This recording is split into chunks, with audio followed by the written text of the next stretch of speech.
He left me in the car to visit his mistress while I held our newborn.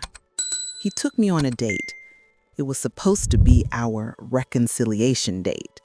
On the way home, he patted his pockets and said, "Damn, I left my vape at a friend's house. Do you mind if we swing by?" I said, "Sure." I sat in the car, watching the house lights, waiting for him. I trusted him. I found out months later that it wasn't a friend's house. It was her house.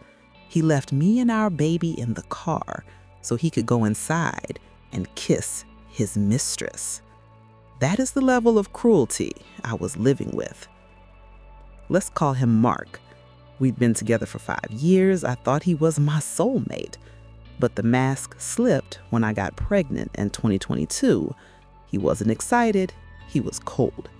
The day before my planned C-section, I was crying because I was terrified.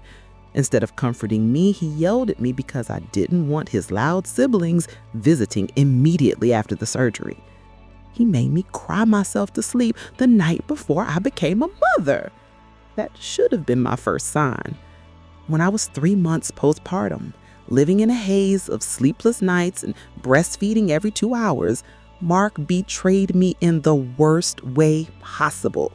He worked night shifts, so he slept all day while I drowned in postpartum anxiety and depression. Then he and Sarah, his side chick, booked 2 weeks off work. He told me he was just stressed. In reality, while I was alone with the screaming infant battling dark thoughts, he spent every single night clubbing and sleeping with her. I caught him. We broke up, but I was 25, terrified, broke, and holding a newborn. He begged, he cried, he promised it was a huge mistake. So I took him back. But the affair never stopped. For 5 more months, he would come home from work and go straight to bed claiming exhaustion. He never washed a bottle, never cooked a meal, never gave me an hour to shower. The stress destroyed me. My cortisol levels spiked so high that my breast milk dried up. My baby refused bottles. She would scream in hunger for 6 or 7 hours a night because my body literally shut down from the trauma he was causing. I was starving my own child with my stress. That was my breaking point. I moved in with my mom just to get my baby fed. The police and the revenge. It got darker. Sarah started sending threats. She knew my name. She threatened our baby. We had to involve the police, and that's when the floodgates of truth opened up. He hadn't just slipped up. He was living a double life. He refused to leave our house. He refused to sleep on the couch. He just bullied his way back into my life.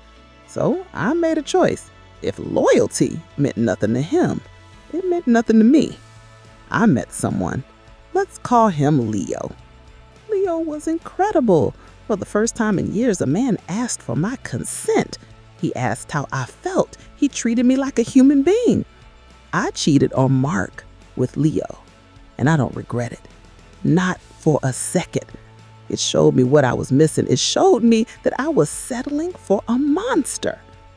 I had to cut things off with Leo because it wasn't fair to him.